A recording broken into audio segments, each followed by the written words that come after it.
গৌরহরি ও কালাকেষ্ট। দয়া ডাকাতের ছেলে প্রিয় বেশ লায়েক হয়ে উঠেছে। কমাস ধরে সে পোদোর কাছে পাবড়া ছোড়ার পাট নিচ্ছে। শিষ্য ভালো হলে গুরুকে তো ভালো হতেই হয়। তাছাড়া পোদোর বয়স হয়ে যাচ্ছে। সে এক অলৌকিক সূত্রে জানতে পেরেছে তার কর্মসন্ন্যাসের সময় আসন্ন। কিন্তু এই পাবড়াবিদ্যেও বাঁচিয়ে রাখতে হবে। এতদিন সে কাউকে এ বিদ্যের প্রকৃত রহস্য ভেঙে বলেনি, ওই কাজ চালানো গোছের শিখিয়েছে। আসলে কাউকে বিশ্বাস করা তার ধাতে নেই। কিন্তু তার অবিশ্বাসের বর্ম প্রিয় নামের এই ছেলেটা ভেদ করল বলে। পোদো বেচারা ব্যাপারটা বুঝে উঠতে পারছে না। স্নেহের চেয়ে বড় গুপ্ত ঘাতক আর কে আছে? আজকাল মাঝে মাঝে পোদো তার সবচেয়ে পয়া মিন পাবড়াটা প্রিয়র হাতে ছেড়ে নিজে ঝোপে জঙ্গলে শুয়ে থাকে। কম করে তার ৫-৫০ বছর তো হলোই। বাইরে বাইরে সে সেই সাজওয়ানি আছে, কিন্তু শরীর মাঝে মাঝে জানান দেয়। তার পুরনো শ্যাঙাত্রা তো কবে মোড়ে ভূত হয়ে গেছে। যে ২-৪ জন বেঁচে পড়তে আছে তাদের নাতির ঘরে পুতি এসে গেছে। প্রিয়কে দেখে তার কয়েকবার মনে হয়েছে তারও কটা ছেলেপিলে থাকলে মন্দ হতো না। যাকে পোদোর গায়ে গতরে বেশ ব্যথা। সে একবার ভাবল আজ অমাবস্যা কি পূর্ণিমা নাকি। না, আজ তো শুক্লা ষষ্ঠী। তাহলে বোধহয় পরশু মারপিট করার ফল। এই বয়সে ওসব করলে শরীর কি আর ছেড়ে কথা কইবে? সে শুয়ে আছে বড় মার ঘরের চাতালে। অনেক দিন আগে, যখন পোদোর বাপেরও জন্ম হয়নি, যখন বনশঙ্করী মন্দির মাটির নিচে চাপা ছিল, তখন এই বড় মার ঘরে পুজো দিয়ে পোদোর দা ঠাকুর ডাকাতি করতে বেরুত। মাটির মন্দির, সামনে একটু চাতালও আছে। দেখতে অনেকটা গৃহস্থ বাড়ির মতো। শুধু হাড়ি কাঠটা বলে দেয়, বাপু হে সাবধান, এ কোনো শান্তশিষ্ট গেরস্থ বাড়ি নয়। মন্দিরের গর্ভে এক ভয়ঙ্কর গোলাকৃতি মুখ, সেই বড় মা। তাকে দেখলে যে কেউ নির্ঘাত ভিড়মি খাবে। একটু দূরে দেখা যায় সেই বিটকেল অচিন গাছটা। দুটো শেওড়া গাছের মাঝে ভুঁড়ি বার করে হাত ছড়িয়ে দাঁড়িয়ে আছে। রাজবাড়ির খুড়োমশাই বোধ হয় এটার নাম দিয়েছে দামোদর। দামোদরই বটে। তার চারদিকে বেশ কয়েকটা পাখি ওড়াউড়ি করছে। এই পাখিগুলো প্রতি বছর শীতকালে এসে হাজির হয়। কোত্থেকে আসে কে জানে। দামোদর মাঝে মাঝে হাত দোলাচ্ছে। তার সাথে শেওড়া গাছ দুটোও অল্প অল্প নড়ছে। বেশ লাগছে দেখতে। কানে ভেসে আসছে ভোরের পাখির ডাক। এক একটা ডাক আবার অদ্ভুত। চুন্নির জলার পাখিরাও যে অদ্ভুত। আঁকা বাঁকা পথে বাতাস নানা শব্দ করতে করতে বয়ে যাচ্ছে। মাঝে মাঝে শোনা যাচ্ছে প্রিয়র হাড় কাঁপানো জয় ভবানী গর্জন। এও অভ্যাসের অঙ্গ। সে পাবড়া ছোড়া অভ্যাস করছে, তার ডাকাতে সাধনা। পোদোর বেশ লাগছে, তার ঘুম এসে যাচ্ছে। হঠাৎ একটা ভীম গর্জন শুনে ঘুম ছুটে গেল। ওদিকেই না প্রিয় অভ্যাস করছে। পোদো তড়ি ঘড়ি উঠে দাঁড়ালো। কয়েক পলের মধ্যে সে দেখতে পেল ভয়ার্ত প্রিয় তারই পানে ছুটে আসছে।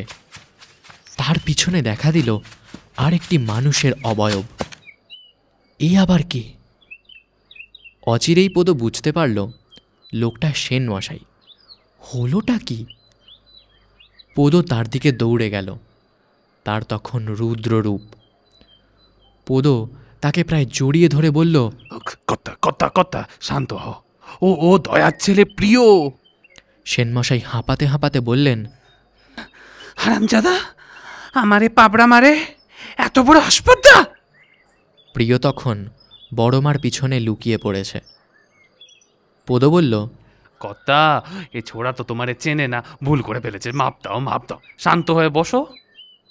তখনও সে সেনমশাইকে জড়িয়ে ধরে রেখেছে। তার প্রবল আলিঙ্গনের মধ্যেই সেনমশাই ধীরে ধীরে ঠান্ডা হলেন। আসল ব্যাপার হলো, প্রিয় মন দিয়ে অভ্যাস করছিল। হঠাৎ দেখতে পেল একটা রোগাভোগা মনুষ্য জলার গোপন পথ বেয়ে আসছে। প্রিয়র ভুরু কুঁচকে উঠল। এখানে দস্যুদের রাজত্ব, সাধারণের প্রবেশ নিষেধ। সে ঠিক করল লোকটাকে ঘায়েল করতে হবে। প্রথমে কিছুক্ষণ প্রিয় চুপচাপ বসে রইল ঝোপের মধ্যে লুকিয়ে। লোকটা কাছাকাছি এলেই সে তার পা লক্ষ্য করে পাবড়া মারে। কাছাকাছি মানে অন্তত 4 গজ। কি ভয়ঙ্কর লোক! পাবড়ার বাতাস কাটার ওই সামান্য আওয়াজে লোকটা টের পেয়ে যায়, আর হনুমানের মতো বিরাট এক লম্ফ দেয় সামনের দিকে। আর প্রায় সঙ্গে সঙ্গে প্রিয়কে দেখে ফেলে। দেখা মাত্র তাড়া করে। বড় মায়ের পিছনে দয়া ডাকাতের বেটা প্রিয় এখনও ঠকঠক করে কাঁপছে। আধবুড়ো রোগা লোকটার কি তেজ রে বাবা! কি ভয়াল গর্জন! একটু পরে পোদোর ডাকাডাকি শোনা গেল। প্রিয়, ও প্রিয়, ভয় নাই, ভয় নাই, বাইরে আয়। এসেন কর্তা, তোরে মাপ করে দিয়েছে। ধাতস্থ হওয়ার জন্য কিছুটা সময় নিয়ে প্রিয় বেরিয়ে এলো। তখনও অবশ্য সে অল্প অল্প কাঁপছে। তাকে আপাদমস্তক দেখলেন সেনমশাই। শক্ত কাঠামো, চওড়া কাঁধ, গৌর বর্ণ, চক্ষু দুটি উজ্জ্বল কৃষ্ণকান্ত মণি। কে জানে কৃষ্ণকান্ত মণি আছে না নেই, তবু কথাটা আপনা আপনি এসে পড়ল। আর মনে পড়ল কবি কঙ্কনের একটা কবিতা, মাতঙ্গ জিনিয়া গতি, রূপে যিনি রতিপতি, সবার লোচন সুখ হেতু। তিনি সেটা মনেই রেখে দিলেন। মুখে বললেন, সোমবন্দির পুত্র ধুতি ভিজায় ফেলেছে রে পদো, বিরাট বীর পুরুষ। এ দয়ার ছেলে, পেত্তই হয় না। বাস্তবিকই মোটা সুতির মালকোচার উপর স্পষ্ট জলের রেখা। আসলে এই কিশোর দস্যুটি আগে তো কখনো প্রবল প্রতিপক্ষের মুখোমুখি হয়নি। এতদিন অবধি সে জানত তারা ছাড়া আর কোনো বীর পুরুষ এ জগতে নাই। পোদো ভালোভাবেই জানে তাদের চেয়ে অনেক বড় দস্যু সেনকর্তা। সে বিনীতভাবে বলল, আগে কর্তা, বয়সটাও তো দেখবে নাকি, 17 কি 18 হবে। কালে কালে এ বিরাট জোয়ান হবে। সেনমশাই আলতো একটা দিয়ে বললেন, কাজে এসেছি রে পদো। সে বলল, তাহলে ডেরায় যেতে হয় কর্তা, কিছু তো নিয়ে আসে নাই। সে ভালো করেই জানে কাজটা কি। পরশুদিন যে তারা আমিনগঞ্জের নীলকুঠি লুট করেছে, সে খবর ঠিক সেনকর্তার কানে পৌঁছে গেছে। তাকে ভাগা দিতে হবে। সেনমশাইয়ের গুপ্তচররা সর্বত্র ছড়িয়ে আছে। অবশ্য তিনি না এলে 2-1 দিনের মধ্যে পোদো নিজেই তার ভাগা পৌঁছে দিত। এ বিষয়ে সেনমশাইয়ের কোনো বিবেক দংশন হয় না। মহাভারতের কালে প্রজাকে তার সম্পদের 1/10 রাজকর দিতে হতো।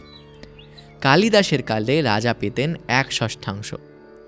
পণ্ডিত বিদ্বানকেও দিতে হতো তার তপস্যার 6 ভাগের 1 ভাগ, জ্ঞানের ভাগ। সবাই যদি দেয়, দস্যুরাই বা বাদ যাবে কেন? তাদেরও তো রাজা সুরক্ষা দেন, ভালো মন্দ দেখেন। বনশঙ্করী মন্দিরের পিছনে পোদোর ঘর। সেখানেই বিষয়কর্ম যা হওয়ার হলো। সেনমশাইয়ের ভালোই বিত্ত লাভ হলো। অবশ্য এর একটা কানাকড়িও তিনি নিজের জন্য নেননি, সবটা যাবে রাজকোষে। সেনমশাইয়ের পরের কাজটা হবে জনসমক্ষে, বনশঙ্করীর চাতালে। তিনি ধীরে ধীরে হেঁটে চাতালে গিয়ে বসলেন। বাচ্চা কাচ্চাদের জন্য কিছু ক্ষীর, নারিকেল আর চিড়ের মিঠাই নিয়ে এসেছিলেন। সেগুলি বিলি করলেন। বাচ্চাদের দলে গৌরহরিও আছে। এই 7-8 বছরের বাচ্চাটা ঘোর গৌরবর্ণ। এর বাপ মা ছিল খাঁটি ইংরেজ সাহেব। বছর 5 আগে পদুরা নিতাইগঞ্জের নীলকুঠি লুট করে খুব লক্ষ্মী লাভ করেছিল। ওখানে আবার একটা ছোটোখাটো রেসিডেন্সিয়াল কোয়ার্টার ছিল গোড়া সাহেবদের। তার প্রতিটা ঘরে পদুরা লুটপাট চালায়। 4-5টা লালমুখো বাঁদর ছিল। একটার আবার পরিবারও সাথে ছিল। আসপদ্দা দেখো, জঙ্গলের মধ্যে শালা ঘর বেঁধেছে। মেম সাহেব দেখে হরুর মাথা খারাপ হয়ে গিয়েছিল। সাহেবগুলো মরার পর হরু যেই মেম সাহেবের কাপড় ধরে টানাটানি শুরু করেছে, তখনই দয়া এক কোপে মেম সাহেবের গলা নাবিয়ে দেয় আর হরুকে মারে 82.5 শিক্ষা ওজনের 2 থাপ্পড়। ভাগ্যি ভালো হরু শক্তপোক্ত ডাকাত, নইলে হারামজাদার সেদিনই গঙ্গা প্রাপ্তি হতো। হত্যালীলা ভালো মতো শেষ হওয়ার পর ওরা নীলকুঠির ঘরগুলি আতিপাতি করে খুঁজে দেখছিল। তখনই আলী গৌরহরিকে আবিষ্কার করে। আহারে, খাটের উপর অন্ধকারে একা বসেছিল। আলীকে দেখে ভয় পেয়ে কাঁদতে শুরু করে। এদের মধ্যে আলীরই কিছুটা মায়া দয়া আছে। সে কিছুতেই বাচ্চাটাকে একা ছেড়ে আসতে পারেনি নিশ্চিত মৃত্যুর মুখে। তার আবার সংসার বলতে কিছু ছিল না। গৌরহরিকে সে সিধুর বউয়ের হাতে তুলে দেয়। সে বউটা নিজেই দস্যুরানী, কিন্তু তার মনটা স্নেহ বাৎসল্যে সিক্ত। সে নিজের 3টে বাচ্চার সাথে মানুষ করছে গৌরহরিকে। এখন সে তত্তর করে বাঙালি ভাষায় কথা কয়। সেনমশাই গৌরকে দেখে ভাবলেন, সে বোধহয় তার সাথে তার ভাই বোনেদের তফাৎটা এখনো ধরতে পারেনি। একদিন নিশ্চয়ই পারবে। সেদিন কি হবে? পদর ভাই বিরাদর হিন্দুস্থানে সর্বত্র। কোথাও তাদের নাম পিণ্ডারি, কোথাও ঠ্যাঙাড়ে, কোথাও ভাগিনা, কোথাও পাঙ্গু। কোম্পানি বাহাদুরের বিশ্বাস এদের ভালোভাবে শায়েস্তা করা হয়েছে, আর এদের দিন নাই। এই ধারণা মিথ্যা। পদরা তাদের কাজ চালিয়ে যাচ্ছে। তারা শুধু ডাকাতি আর গুপ্ত হত্যাই করে না, তারা দেশ বিদেশের বার্তা বহন করে। সেসব বার্তা রাজার কানেও পৌঁছয় না। সেনমশাই সেসব গোপন বার্তারও ভাগা নেন। তার কোনো রাজনৈতিক উচ্চাকাঙ্ক্ষা নেই, কিন্তু অসীম তার জিজ্ঞাসা। বিশাল এই দেশের একটা তথ্যচিত্র তিনি নির্মাণ করছেন। তার হেতু সহজে বোধগম্য হওয়ার কথা নয়। অবশ্য তার জ্ঞান রাজা প্রমথেশচন্দ্রের কাজে লাগে। কি ভীষণভাবে যে কাজে লাগে তা রাজা নিজেও তেমন জানেন না। সেনমশাইয়ের একটা তথ্যসূত্র হলো পদ, আরও বেশ কয়েকটি আছে। তিনি কিন্তু কখনো পদদের জিজ্ঞেস করেন না তারা এসব কোথা থেকে জানল। তিনি জানেন তাদের তথ্যনিষ্ঠা প্রশ্নাতীত। মহামহিম কোম্পানি বাহাদুরের কাছে বহু ভুল খবর আছে, কিন্তু পদরা ভুল খবর চালাচালি করে না। আজ পদ বলল, পশ্চিমে গুরুতর কিছু একটা শুরু হয়েছে। কেউ বা কারা ছোট ছোট রুটি তৈরি করে গ্রামের চৌকিদারের হাতে দিচ্ছে আর বলছে এরকম আরও কয়েকটা রুটি বানিয়ে পাশের গ্রামের চৌকিদারকে দিতে। চৌকিদার পাগড়ির মধ্যে রুটি লুকিয়ে ছুটে যাচ্ছে পাশের গ্রামের চৌকিদারের কাছে। এইভাবে হাতে হাতে ছড়িয়ে যাচ্ছে অসংখ্য রুটি। এক এক রাতে কোনো এক অলিখিত দিন বদলের বার্তা ছুটে যাচ্ছে 50 বা 100 ক্রোশ। ইন্দোরে, অবধে, কানপুরে, মিরাটে। কোম্পানি বাহাদুর এখনও কিছু জানতে পারেনি, তবে হয়তো জেনে যাবেন। আবার কোথাও কোথাও এমনই এক বার্তার বাহন কিছু লাল পদ্ম বা মাংসের টুকরো। আর মুখে মুখে উঠছে একটা ভয়ঙ্কর কথা, সব লাল হো যায়েগা। কিছু তো একটা পাকিয়ে উঠছে বটে, তার ঢেউ এখনো বাংলায় এসে পৌঁছয়নি। এসব শুনে সেনমশাইয়ের কপালে ভাঁজ পড়ল। তিনি তার বিচিত্র হিসেব নিকেশ শুরু করে দিলেন মনে মনে। পদুরা তাঁর সামনে চুপচাপ বসে রইল। ওদিকে বনশঙ্করী মন্দিরের গর্ভে দয়া তখন পূজা করছে। তাকে মহা উৎসাহে সাহায্য করছে কালাকেষ্ট। তার একটু কাহিনী আছে। বছর দেড়েক আগে একদিন সকালে এ লোকটা চন্নির জলায় ঢুকে পড়েছিল। গায়ের কাপড় জামা বেশ বাহারে, মাথায় পাগড়ি আর কাঁধে লাঠি, সেটাতে বাঁধা একটা বড় পোটলা। লোকটা দেখতেও বেশ। পদ লোকটাকে পাবড়া মারে। জীবনে প্রথম তার পাবড়া লক্ষ্যভ্রষ্ট হয়, আর লোকটা ভ্যাবাচাকে খেয়ে দাঁড়িয়ে পড়ে, চোখে অসহায় ভ্যাবলা দৃষ্টি। পদ আর আলী লোকটাকে জয় ভবানী বলে আক্রমণ করেই বুঝতে পারে সে বোবা কালা। বেচারা তাদের ভীমগর্জন শুনতেই পায়নি। তার পোঁটলাতে ছিল কয়েকটা ফালতু কাপড় চোপড়, শুকনো রুটি আর গুড়। মাল করি কিছু ছিল না। পদ লোকটাকে নিকেশ করে দিতে চেয়েছিল। আলী সেটা হতে দেয়নি। পদ ভেবে দেখল তাদের গ্রাম তখন নতুন করে সেজে উঠছে। তার ছন্নছাড়া দশা একটু একটু করে ঘুরছে। কাজ অনেক, একটু লোকবল বাড়লে ভালোই হয়। লোকটা তো বাইরে গিয়ে কিছু বলতেও পারবে না। সে কিছুটা জড়বুদ্ধির মতো আচরণ করছিল। তাকে কয়েকদিন চোখে চোখে রাখা হলো। একসময় দস্যুরা বুঝে গেল এ একেবারে নিরীহ লোক। সব কাজে তার সমান উৎসাহ, বুদ্ধি কম, তবু সদা সন্তুষ্ট। আলী নাম রাখায় ওস্তাদ, সেই লোকটার নাম রাখে কালাকেষ্ট। সেনমশাই সচরাচর পদদের ছোট মায়ের দিকে তাকান না। বাপরে, কি ভয়ঙ্কর রূপ! আজ মনের ভুলে তাকিয়ে ফেললেন। দয়ার পরনে রক্তাম্বর, কালাকেষ্ট একটা রংচটা গেরুয়া ট্যানা পড়া। সে ভয়ঙ্কর ব্যস্ত। সেনমশাই মুচকি হেসে বললেন, কালাকেষ্ট তো দেখি বড় নিষ্ঠা। পদ হেসে বলল, শালার যে মত পুজো আসচায় নিষ্ঠা, সে মত নিষ্ঠা মাথা কাটায়, লোভ টোভ নাই। সেনমশাই আনমনে বললেন, এবার আমি বিদায় লব।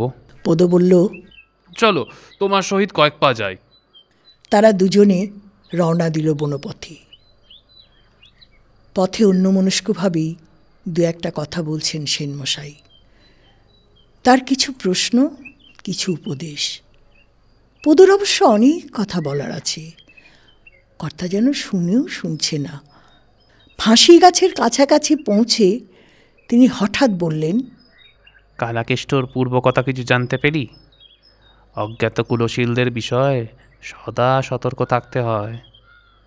কথাটা শুনে পদ ফিক করে হেসে ফেলল। তারপর বলল, ওর একটা গোপন কথা জানতে পেয়েছি।